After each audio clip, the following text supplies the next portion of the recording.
Hello there and welcome back to another edition of the Hotlap Classic Remastered. This time we're taking a look at the 1997 Aston Martin DB7 Volante. The DB7, one of my all-time favourite cars this. I adore the DB7. In my mind, this is either the first or second most beautiful car ever made. I know the rear lights are from a 323 and I know it's a part bin special, but it just looks so damn good. Admittedly, I'm more on about the coupe when I say that. I'm not as keen on the drop-top Volante, but it is still a cracking looking car. Yeah, you know, even when the British car industry didn't know how to build good cars, they did know how to build some absolute stunners.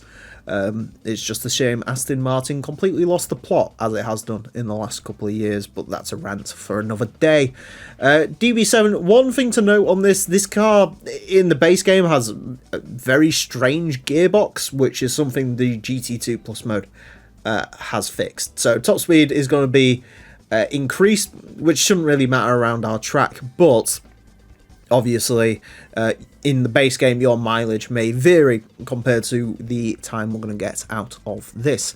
Statistically, it's not going to be the quickest car. Front engine and rear wheel drive, 539 horsepower, 1,646 kilos. It is a very heavy girl, this, but we like them heavy. Yeah, looks beautiful.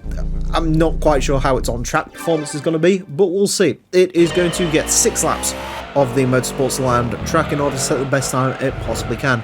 Our current leader is the Mitsubishi GTO LM Edition, set a time of 27.223. The DB7 Volante is unlikely to beat that. We have had one Aston Martin take on the course. It was the DB6 and it was very slow. This is not a DB6, so any comparison to that is going to be irrelevant. Jaguar XK8 Coupe. I think they've got like a 31.0, yeah, 31.079 Jaguar XK8 Coupe. Sort of similar car. Well, indeed, they actually shared chassis in real life, but yeah, the XK8 not quite as good looking as the DB7, but I think it has the advantage when it comes to weight. Maybe even the advantage when it comes to power. This is a different engine that's powered by a 4.2 litre V8. This is powered by, well, it might be a 4 litre V8 actually thinking about it, but anyways, it's powered by a V8, whereas this is the inline 6, 3.2 litre inline 6. Technically supercharged, but when you fully upgrade this car, it's a turbocharged upgrade, so it is turbocharged. Not the V12, which is a weird choice considering the V12 was about when this game came out. So they could have opted for the V12, but instead decided to opt for the 6-cylinder. I mean, in terms of power, they weren't that far apart. 5.9 litre V12 made about 400 and something on horsepower. I've been really messing up that first sector. I'm not doing this car much justice, evidently. But yeah, the V12 would be probably nicer to have in this.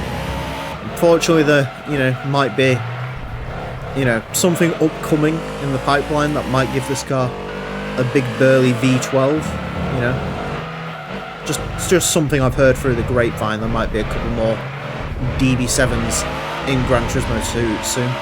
My god, that first lap was like flawless, except it's not. You don't want the first lap to be the flawless one. You want it to go quicker. I'm not going to be able to live with myself if the first lap on this is the quickest first lap I can get out of, or is the quickest lap I can get out of it. At that point, you genuinely may as well quit this series, because, like, if I can't go quicker on a subsequent quick run lap, then what's the point?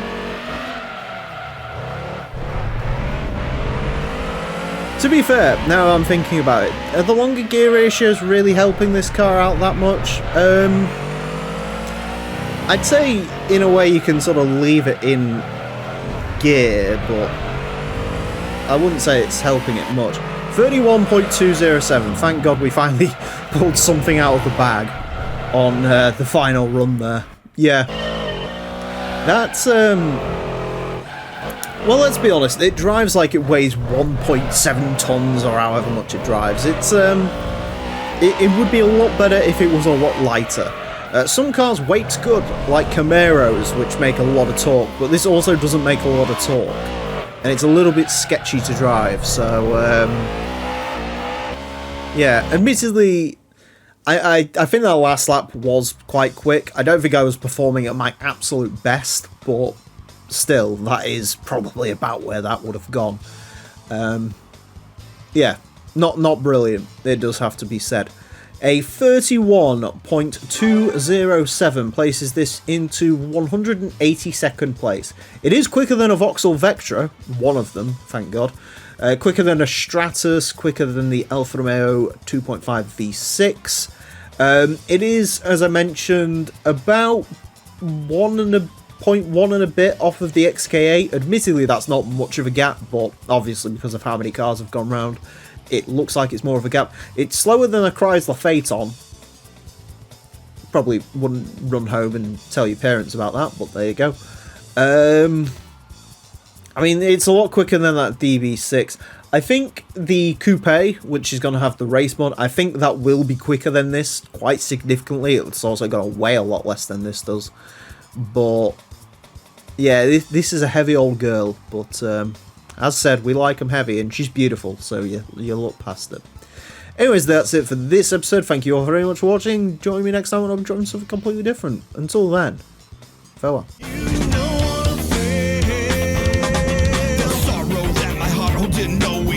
My hopes and dreams are going. I'll only you back.